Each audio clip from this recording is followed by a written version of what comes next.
thank you very much for joining the webinar. We're going to be talking today about building trust in green messaging and engaging persuadables with sustainable advertising. So we have with me today Florencia Lugiani, Strategy Director at Media Bounty and Act Climate Labs, and Matt Bourne, Director of Comms at the Advertising Association. So I'm going to introduce Matt properly in a bit, and then we'll move on to Flo. But wanted to go through just a little bit about Media Bounty before we start. So we are a creative and media agency, fully integrated, and aiming to bring trust to the advertising industry by using creativity to change the world for the better. So pretty much on brand for the green messaging webinar today. We cover creative, so everything from TV, print, digital, social, creative that shifts perspective, to media, planning and buying. That's totally transparent, quite unique within the industry. So no markups, no commissions, no rebates. So our team are truly neutral to the brief that we are looking at. And then we also lead consultancy for everyone from the UN. We're advising on information integrity at the United Nations and the Secretary General's team, to Panasonic, which I'll talk about in a little bit as well. So lots to cover.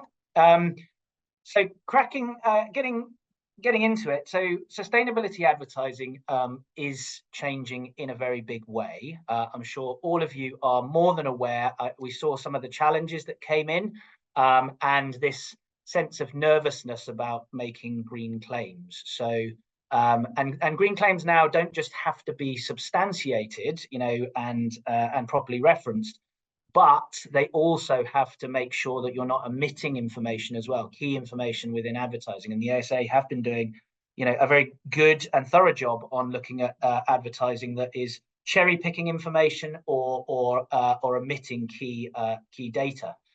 But with this, you know, the penalty for that really is that you can't place that ad or run that ad anymore. This is going to be changing in quite a big way under the EU Green Claims Directive, which is going to be passed in March, literally in a few weeks. Brands who break the rules could face a fine of 4% of annual turnover. So this is now a material risk for the boards of the companies that everybody on the web works for.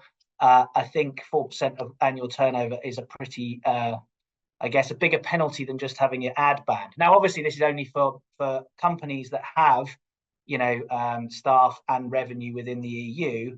But this is the direction of travel. There is also something called the EU Corporate Sustainability Reporting Directive. So all companies within the EU must consider something called double materiality. So those words will be used a lot more as we go through the year. What that means effectively is that companies in this space are no longer just responsible to shareholders; they are also responsible to stakeholders. So effectively, people, society, planet. So the two perspectives of inside out, looking at your responsibilities to those people, and outside in, so looking at what's going on in the wider world and how that is providing a risk to your business or indeed an opportunity. Also, you know, this is now becoming, you know, there is now case law in the responsibilities for ad firms. Recently, Publicis were fined 350 million for their role in promoting OxyContin in the US. And this year, the UN Secretary General will be releasing a code of conduct on information integrity, which directly talks to the role of advertisers. And that will be coming in June 2024.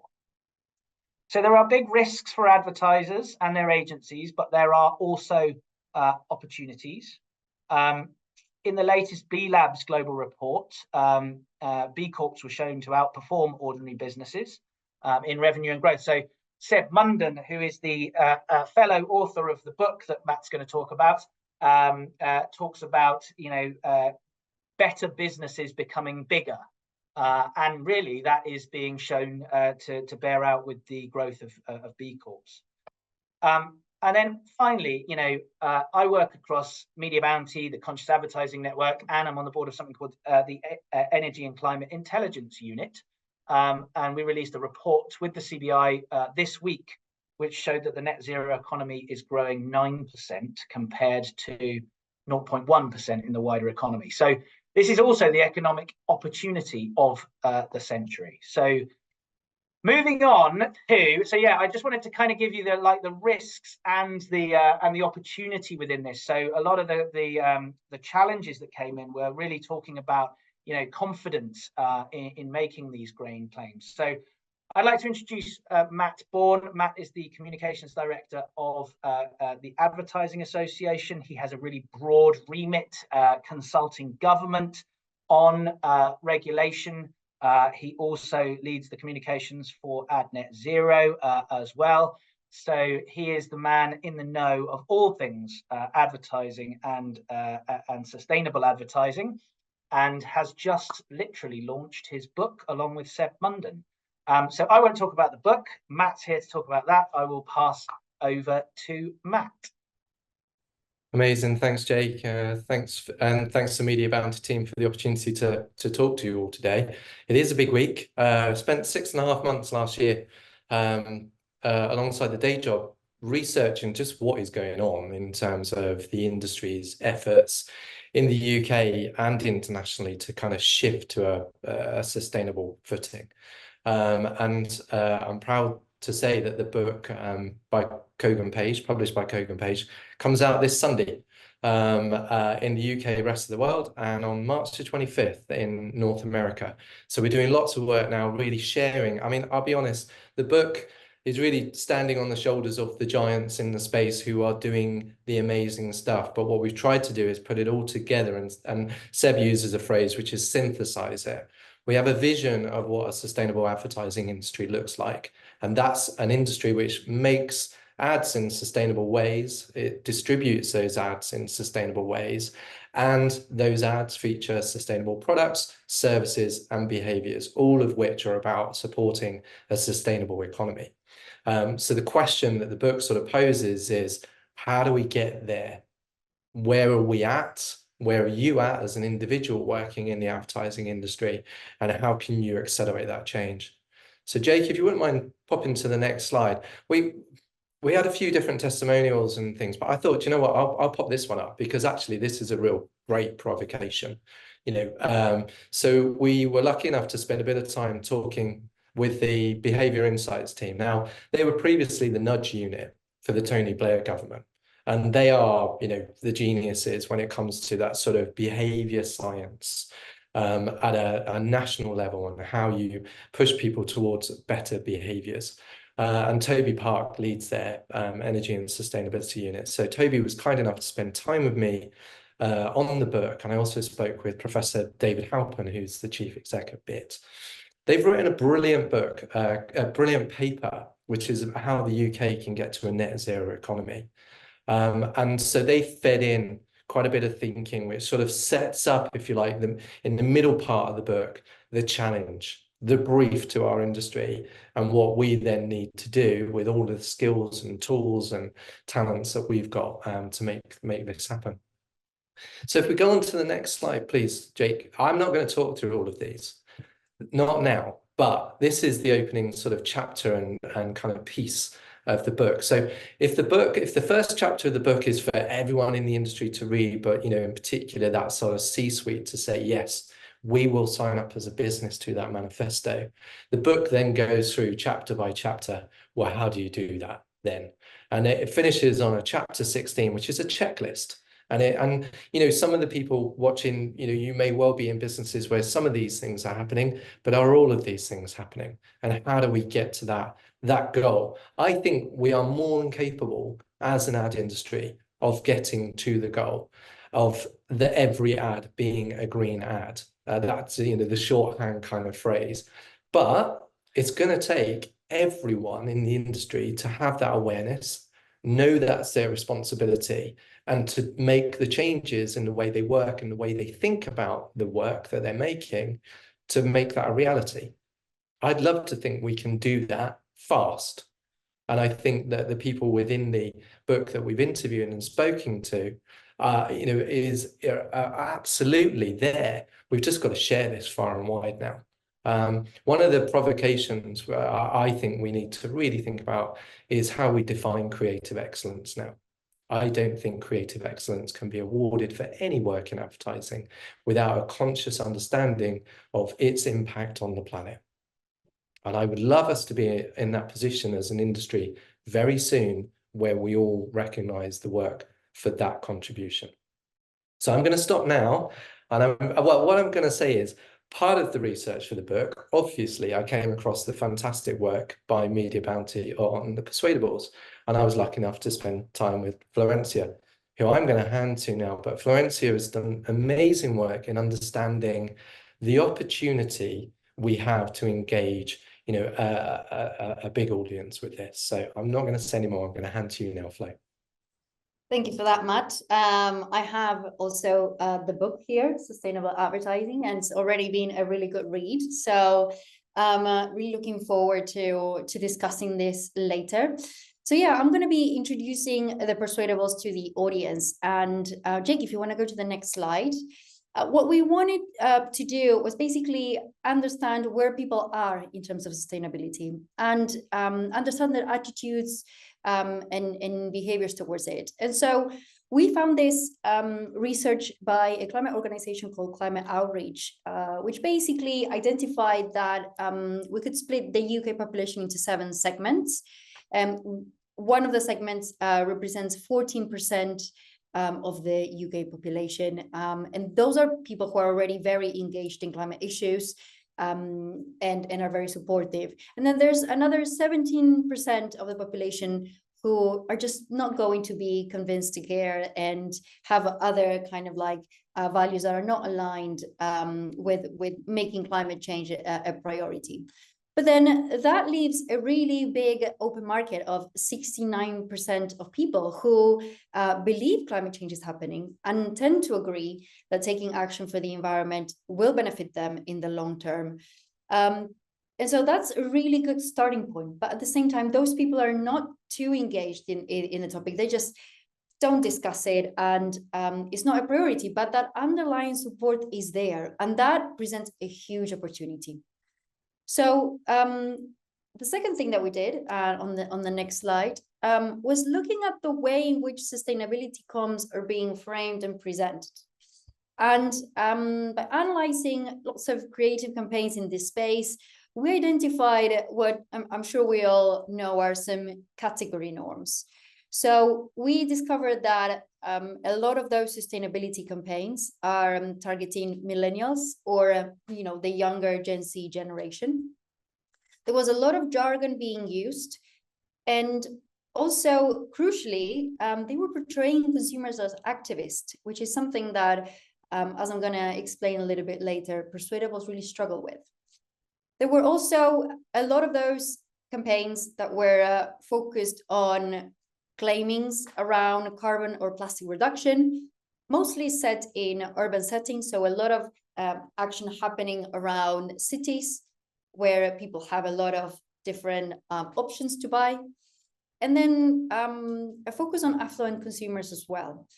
So all of this was also wrapped around a lot of overplayed kind of like green symbolism, nature, wind turbines, polar bears. And this really made Persuadables struggle with sustainability comms, because what we found that was very interesting.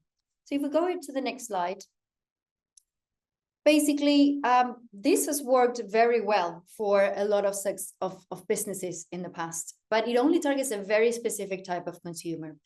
And so commercial growth really lies in selling to everyone else too. So the Persuadables outrepresented that 69% of the UK market that is available for brands to tap into.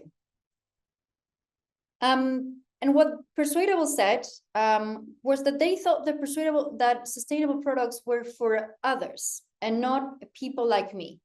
And so we wanted to really dig deep into this and do a little bit of research on understanding what does not people like me really mean.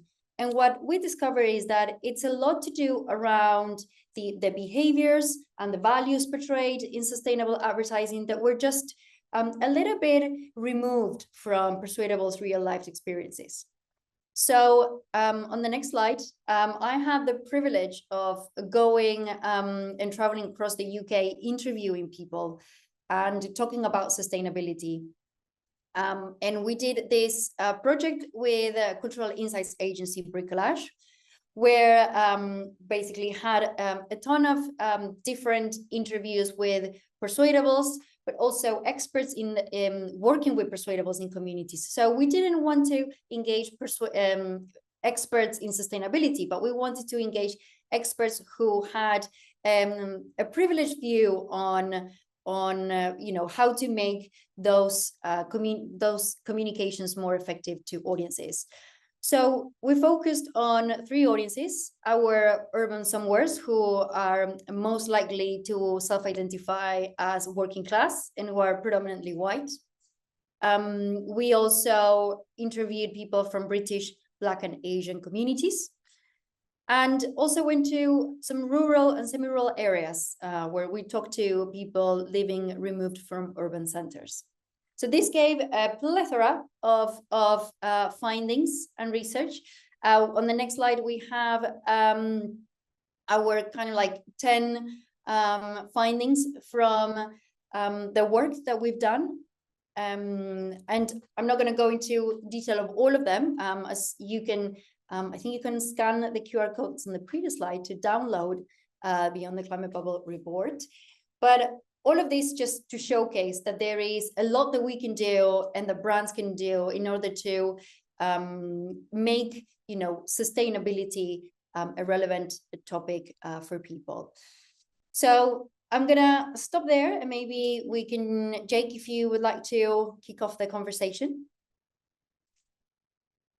Sounds good. Thanks very much, Flo. Thanks, Matt. We're going to now just go into a few questions that I've got for Matt and for Flo, and hopefully also reflects some of the questions that were asked by you in the audience. So starting with Matt, I mean, I guess, you know, we touched on the legislation and the regulation, and, you know, obviously, you know, this is about sustainability, this is about climate, and you know, we have the climate emergency coming, but it's also now, it's not just an option to get involved. Obviously, the legislation and regulation is coming where, you know, businesses now have to get involved. So, but a lot of people feel, you know, that they're not that confident in making green claims. So can you talk a little bit about how you sort of build that confidence?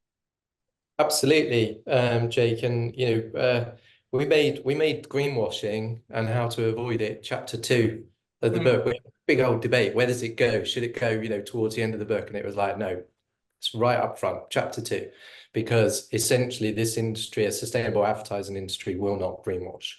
So where do you go? It depends greatly on, you know, where the brief is. Let's look at the UK. The UK, obviously, you know, self-regulatory system is the ASA. So if you're not clear, the first thing to do is to really get your heads around what the ASA is saying about misleading environmental claims and the way in which to communicate those. And then they run training, they run lots of support around that. They'll even look at work before it's going out and give a view on that work. The principles of the ASA are what they've always been, which is legal, decent, honest, and truthful. You know, make a claim that you have that you can back with evidence and prove that with the evidence, and accept that, you know, as the climate science develops, you might need better evidence, because that's, you know, that's the way things are going. There's other great training out there, you know, the CMA, the Green Claims Code, Clearcast offers sort of similar kind of work. But then if you scale it globally, there are different permutations depending on, you know, which markets you're talking to. But I think it's really interesting that even this week, the Institute of Advertising Ethics in the US has published the first paper ever for the US advertising industry to really look at what greenwashing is. And that's something that Ad Net Zero US team are now, you know, promoting and pushing as hard as they can. So I think the key thing, for confidence is to be doing that training, have that conversation, equipping your team and all of the people that are working on your campaigns with you to look at that work with a critical eye and say, does this stack up? Have we got the evidence for this? Is this correct? That's really, I think, the key thing. Great. And yeah, I think it's also that it's not just the sustainability department in a business anymore, or it has to be through the whole organization. So we've been doing some work, globally with Panasonic, and actually picking up on your point on the Institute for Advertising Ethics, we fed that greenwashing training into the work. So with Panasonic, we're working with them globally. So in the UK, we're looking at the ASA, the CMA. In the EU, obviously the upcoming Green Claims Directive, but also in the US, the FTC. Yeah, all of these different groups of trying to map where the legislation is, but also critically what's coming. And what we found, I mean, Panasonic are obviously a huge organization with so many different products, so many different, verticals, both in B2B and B2C. So they've really got involved from a very senior leadership point of view, from a brand marketing point of view, for obviously the sustainability team, product teams as well, to really get involved. And we've put together guidelines and training and workshops for them across their different business units across the world, by looking at the sort of legislation and also putting a sort of lens on what's coming. I think also, we've actually just done something that I'm calling sort of the goggle box of sustainability claims, by reviewing all of their ads and their comms in the US, and then looking at what's compliant, what's not, or what could be on that line, to effectively give them confidence that they can make these green claims with that sort of confidence, to be compliant, but also to deliver to an audience that is actually going to listen to them. And that sort of speaks exactly to the sort of Persuadables discussion that we were having earlier. So yeah, Flo, I wanted to ask, the key thing about the Persuadables is almost like this a massive size of the market, right? 69% in the UK. But obviously within that, as you highlighted, it's really important to understand the segmentation. So how can the people on this webinar, how can they tell sustainability stories, but to different types of consumers, or citizens? I always hate using the word consumers. How can they tell those stories to different types of citizens from a different perspective? Yes, that's a really great question. And I think it's useful to think about sustainability in the same way that we think about a consumer journey or a citizen journey. So people are going to be in different stages of that journey. Some will be at the starting point of gaining awareness of an issue. Some others will be, a little bit further along, thinking about their own behaviors and how they can change it. Some others will be, very engaged and interested in taking up new behaviors. And so I think planning that in the way that we structure a campaign or think about the strategy or the messages that we want to put out, it's useful. And in a way, I think there is a framework that is included in Matt and Seb's book, which is the EAST framework, which I really liked. And it basically says that sustainability needs to be framed in a way that is easy, attractive, social, and timely. So that's kind of like the EAST framework, if you would like to put it that way. So easy, obviously, helping normalize sustainability and normalizing the behavior and allow people to take up on that behavior so they can identify with it and incorporate it. Then making it attractive. Advertising is amazing at making things aspirational and making you want to do things. And so I think advertising is really great and it can be really good at making sustainability attractive to a lot of people. Then you have social, which is, I think, is basically that a lot of people just want to behave in the same way that others. And so just making sustainable behaviors feel more familiar is a big win. And showing that it's something that you can do, and it doesn't really take up that much of an effort, and just motivate people in doing that. And then finally, timely, because what you want to do is encourage those sustainable behaviors at the right moment. So having kind of like that framework in mind of easy, attractive, timely, and social are really, I think, are good guidance for brands and marketers. Awesome. Thanks, Flo. And you know, this is such a, you know, we're talking about such a, you know, huge opportunity here, right? You know, because, you know, traditionally this has been seen as sometimes a bit niche, sometimes a bit, I mean, you talked about the sort of it's seen as activisty, right, which really turns off a lot of persuadables. But, you know, we've talked about the sort of scale of the opportunity, and sort of, if we do this right and align to the, you know, the Paris Climate Agreement, for example, there is a great opportunity for businesses to take advantage of that. Matt, is that the main opportunity here? Like, have we been seeing this wrong? Is it like, you know, is market share here, you know, the main opportunity for people on this call? I would say it's one of the main opportunities. There are multiple reasons why. You know, the obvious reason that we need to do this is because of the obvious reason. Yeah. But the commercial opportunity is absolutely huge. You know, when if you cast forward and say a net zero economy means every single product and service needs to be in some way kind of, you know, net zero and in service of that, the growth opportunity is massive from emerging businesses and helping businesses transition across. In the book, we talked to Kantar, and Kantar did a piece of work breaking down the audience again and talking about this kind of mass market middle audience. And they said, you know, there was a global drinks manufacturer who were really failing to engage with about 30% of the audience, and they estimated they missed out on $1.5 billion of sales annually because of that, right? So I think we are at the point where we want to take sustainability mass market.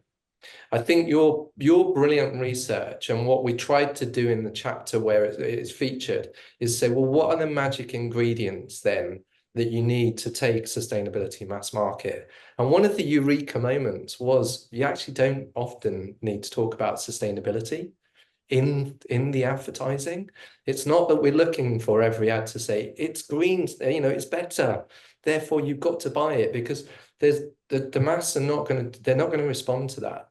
They're going to respond to price, they're going to respond to ease, accessibility, they're going to respond to personal benefits, all of the things that we're seeing in the Persuadables research, which is, you know, so informative. So the thing that I would run alongside the have confidence in making environmental claims for anyone thinking about campaigns for sustainable products, services, and behaviors, running alongside that is, don't feel you have to have it in every ad. Just make great advertising that is timely, that drives action, that is entertaining, empathetic, all the things that we know great advertising does. And really what I think we're about is market share. We want to see more and more businesses that are sustainable taking market share in every single one of the categories of the economy where it's most important. And I'm talking energy, I'm talking travel and transport, I'm talking food and drink, I'm talking fashion.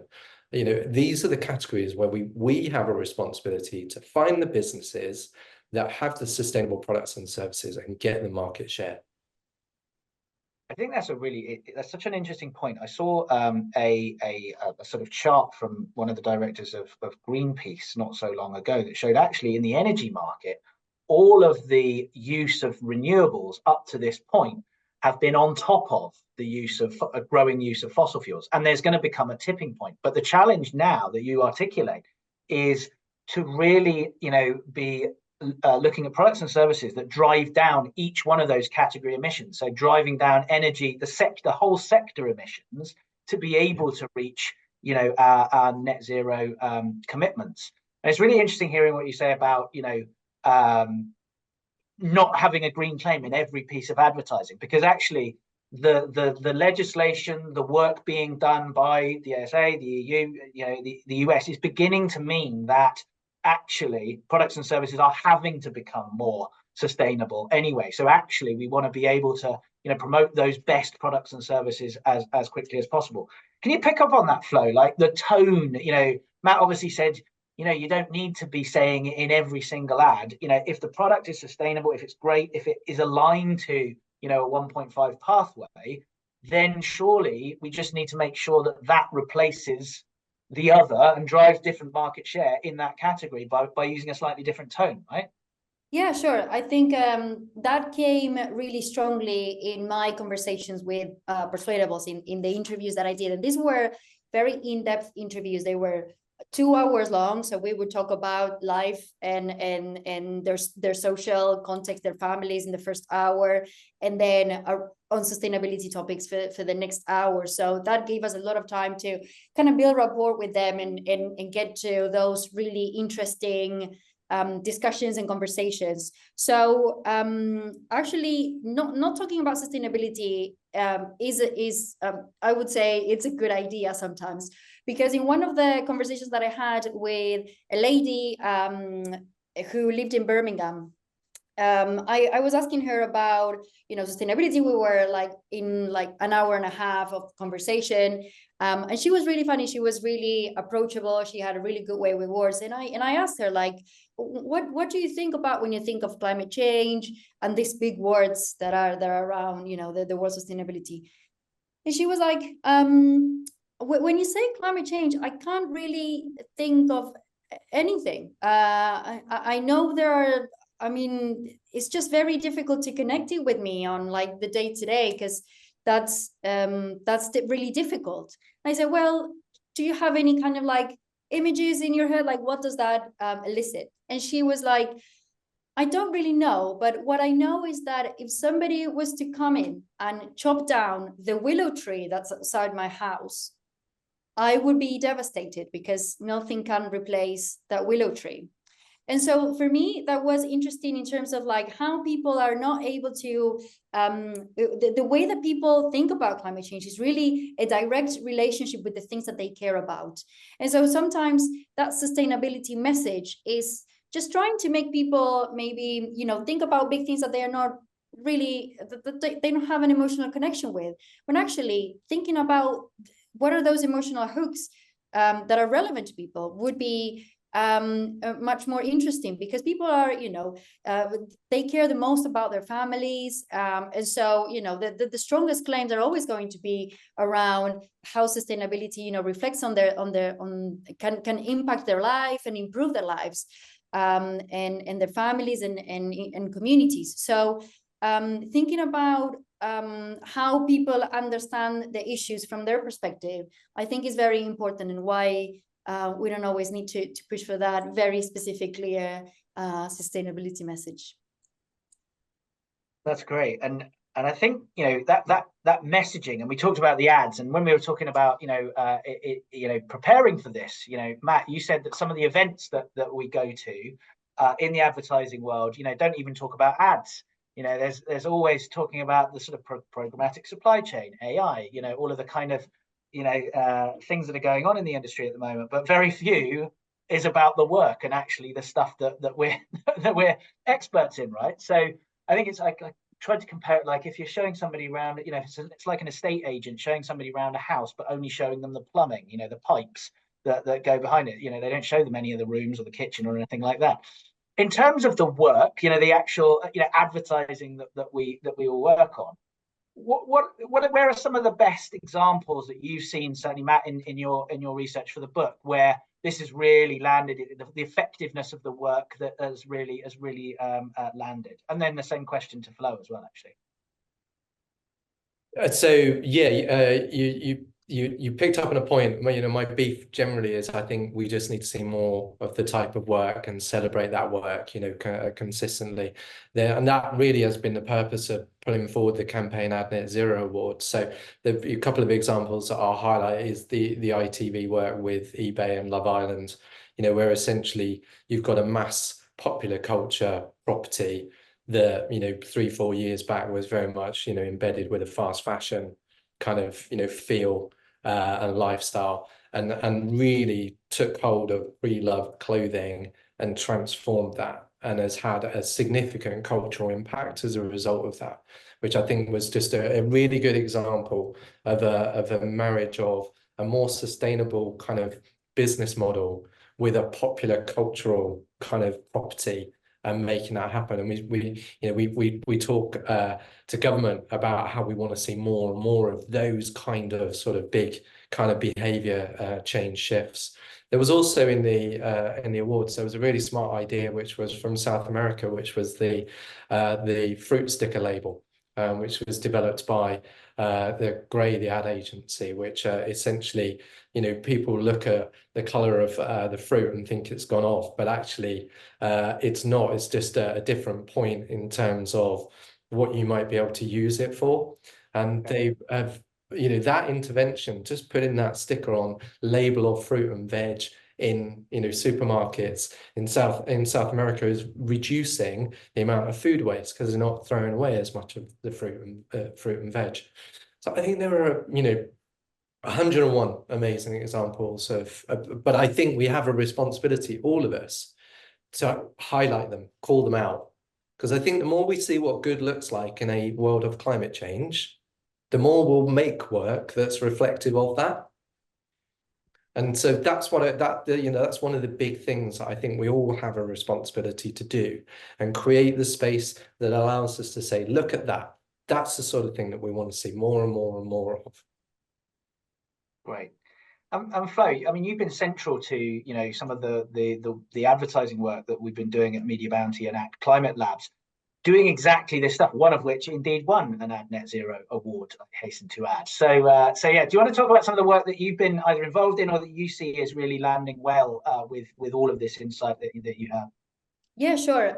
So I can talk about the campaign that was behind the Ad Net Zero award that we won on the transport category. So that was a campaign that we did with climate charity Possible, and it was about showing the benefits of having fewer cars in the street, not to kind of like encourage people to impact their quality of life, but the contrary, of just how to showcase that having fewer cars in the streets can lead to better health, better cities, better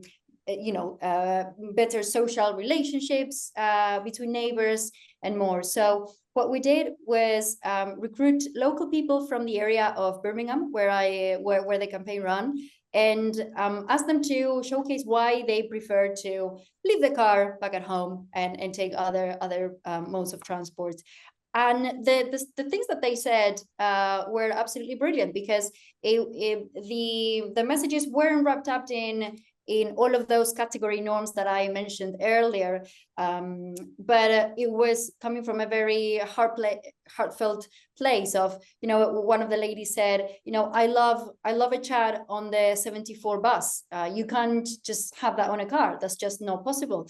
And so those types of testimonials ended up being the key lines of the ads. And we made several different executions, and the idea was to just bump into BRAM, right? Like bump into those conversations, those social ties that were, that could only happen when you're not, on your own, driving in your car, going places. So that campaign was really well received, and it delivered really fantastic results. And I think at the heart of it was just having people from the local community, also because they were extremely happy to see their faces on the sides of the buses.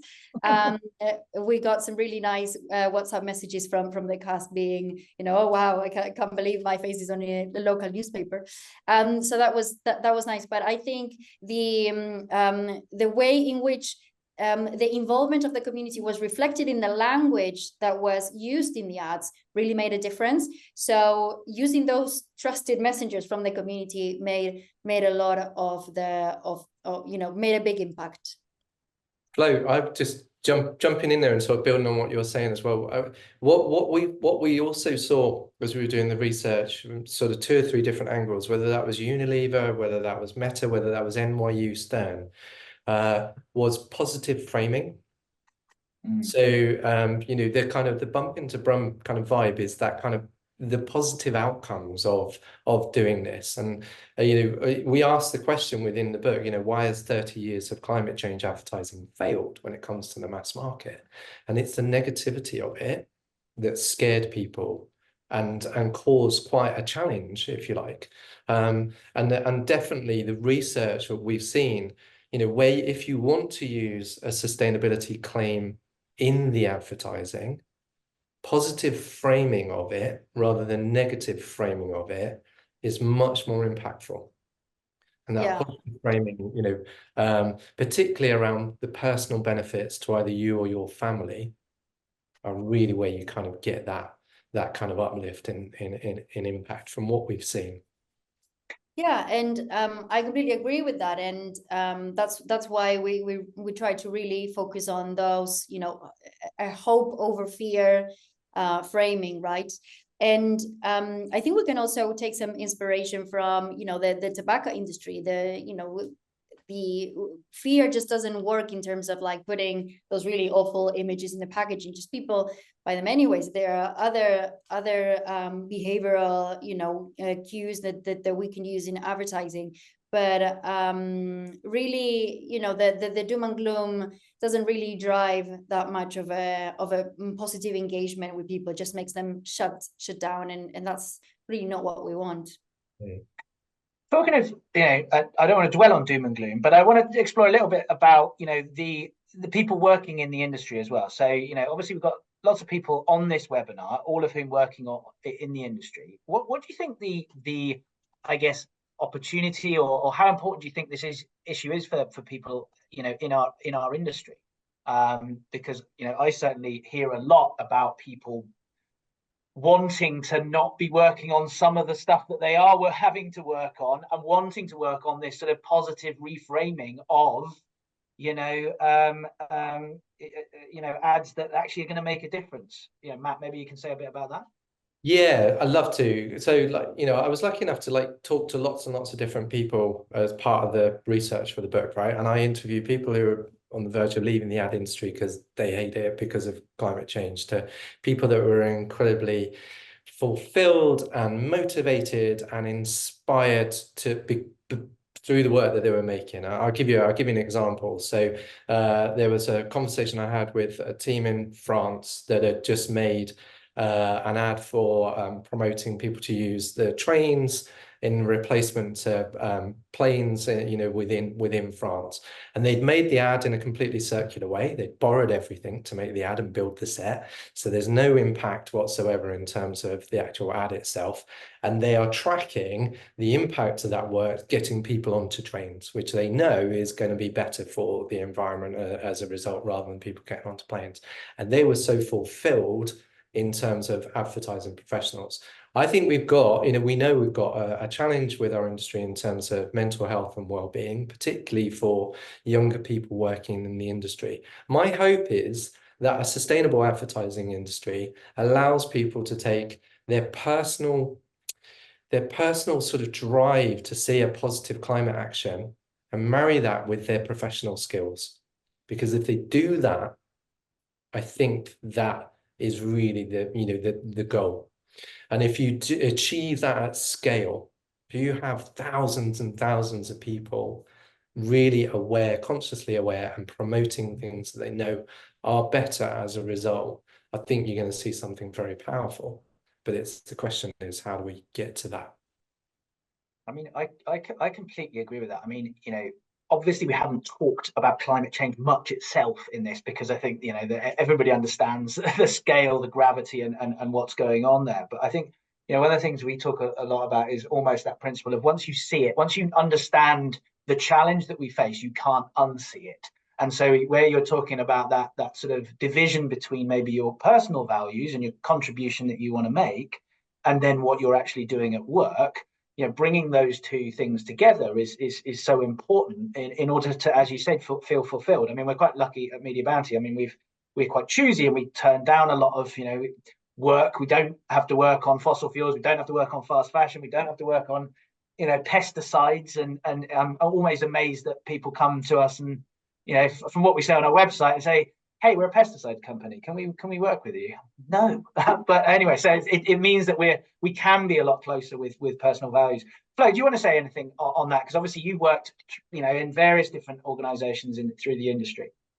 Yes, I would say that from the perspective of strategy, every strategist should try to think about, how they can become a climate strategist.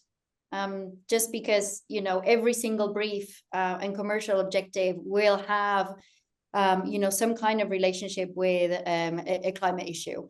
When I remember when we have a client who sells juice, basically, and we were having a conversation with one of the clients, and we said to them, look, like climate change is this thing that's going to impact your business, because you're selling juice, and there's with this environmental conditions, there's only going to be something like 70 years of crops worth of business for you to produce your juice. So if you want to have a business plan, you need to have a climate plan, because those two things are super interlinked. So I would say I definitely feel all of the strategists in the call, or the people in the call who don't work for a company that have those priorities in mind.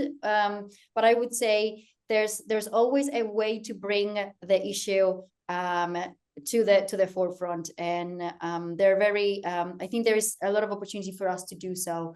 So I would encourage everyone to try to think about those ways in which they can get their current job to align more closely to their values.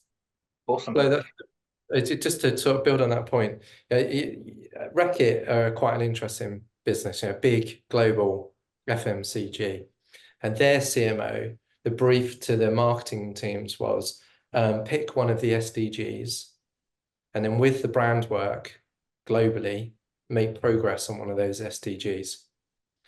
And that was a very sort of interesting way of sort of unlocking that kind of personal with the professional.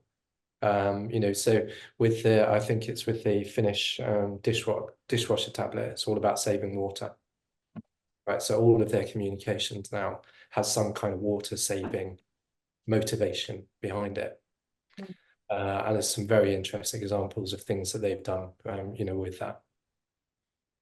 I've got a couple of questions from the audience, so I want to leave a bit of time to be able to answer some of those. So the first one I've got is, how do you strike the balance in your communications to engage Persuadables, but also keep those 14% interested and look to you as an industry leader? So maybe Flo, that's a direct Persuadables question. So yeah, one for you.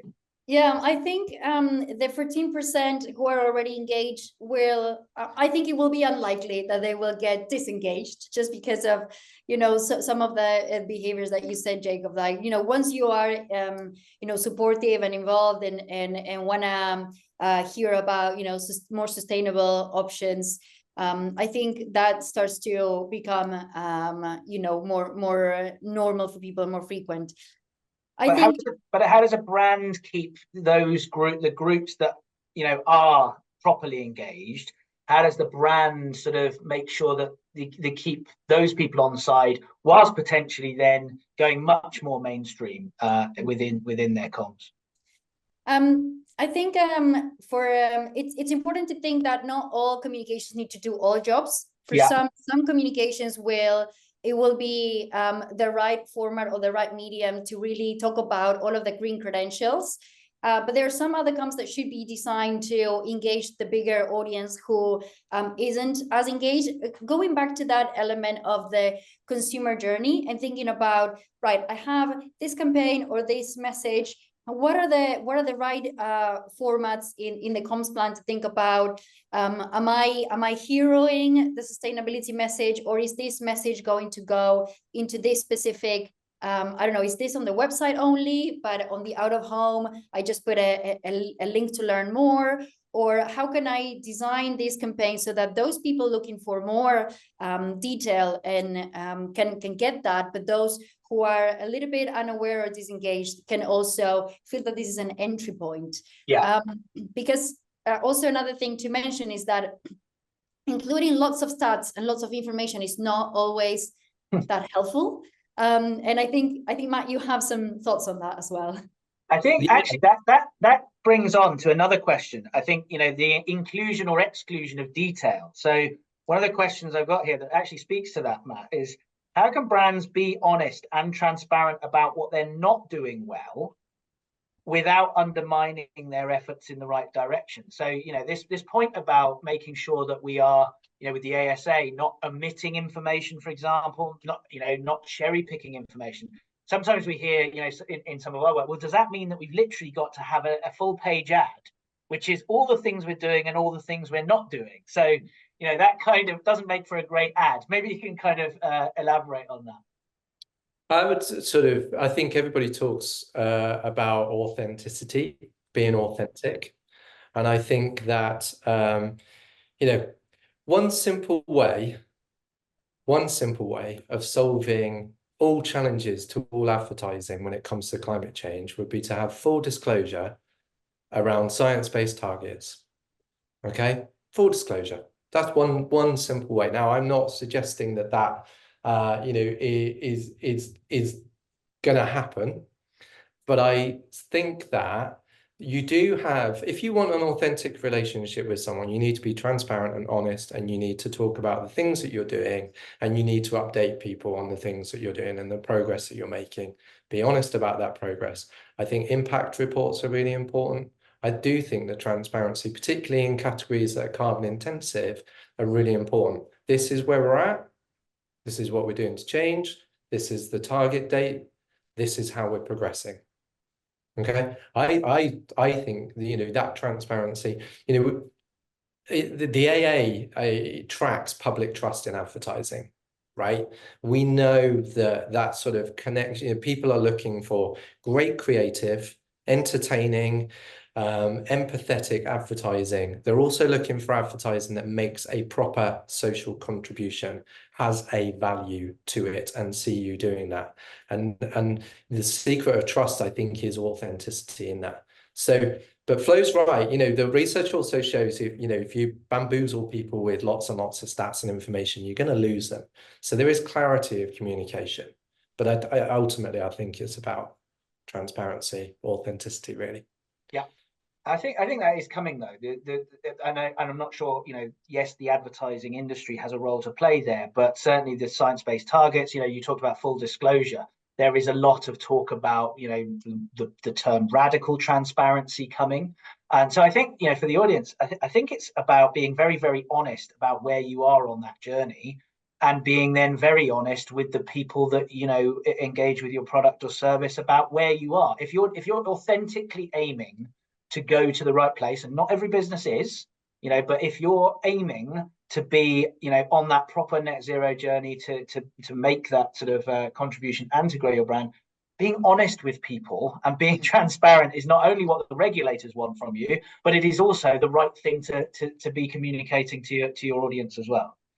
I was going to ask one last thing, because we have only a few minutes left. So if you were going to leave the audience with one bit of advice, one nugget, one thing, I know, Matt, you've written a huge book, Flo, you've done all this research around the country, spending hours talking to people. I'm going to ask you for one thing that you want to leave the audience with. Well, I'm going to point to the book, Jake, to be honest. I would love for the manifesto to be, you know, in chapter 1, just debate it, review it, discuss it with your colleagues, add to it, you know, do what you need to do to essentially sort of take the spirit of what we're trying to communicate about the future of this industry, embed it in the way you work, embed it in the way the business that you work for works as well. Awesome. And Flo? I would say that give yourself the license to be funny with this issue. Because we tend to think about climate change as, you know, or sustainability, like how are we going to mention like our carbon reductions, and how are we going to you know, do all of these things, when actually the best creativity continues to be the one that engages people, that makes them laugh, that leaves them with something. And so give yourself the license to be funny with sustainability comms, and bring those you know, fundamentals of the best creativity to the sustainability world, because you know, the most effective ads can also be sustainability ads. So yeah, that would be my message. Brilliant. So, you know, from Matt, you know, getting involved with the book, making sure that we read the manifesto and signing up to that. And for Flo, you know, making sure that we're reappraising the messaging, being funny. You know, climate change is not that funny, but actually, you know, humor is a great way to engage with people through our advertising. I guess the one thing from me would be that, you know, throughout all the work that we've done at Media Bounty, often we found that getting sort of people engaged with sustainability sometimes, or getting senior stakeholders engaged with sustainability sometimes can be quite, and has been quite difficult. You know, often we'll find that the chief sustainability officer or the head of sustainability sometimes is a bit of an island within a company. Now that is changing very, very fast. And I think that I know that, you know, it's you know, there's multiple different pieces of legislation all over the world, but what is coming in a very, very big way is the articulation of risk to the board of directors of companies and opportunity for the board of directors for companies. So for those, you know, really trying to kind of, you know, bang that drum, you know, I think that the organizations are now going to have to take this stuff very, very seriously in how they communicate. And I just wanted to finish. I loved what, you know, you both said, actually. You know, Flo, you said that every strategist should also get involved with climate and being a climate strategist. I mean, we often talk about, if there's one certainty in business, you know, climate change ain't going away anytime soon. So you're going to have to get involved with this stuff. And Matt, you said right up front that, you know, all awards, you know, should only be awarded to work that is making a contribution also to climate. And I know that's what the Ad Net Zero Awards are aimed to do. So just wanted to say a huge thank you to Matt Bourne. Do read his and Seb Munden's book, Sustainable Advertising.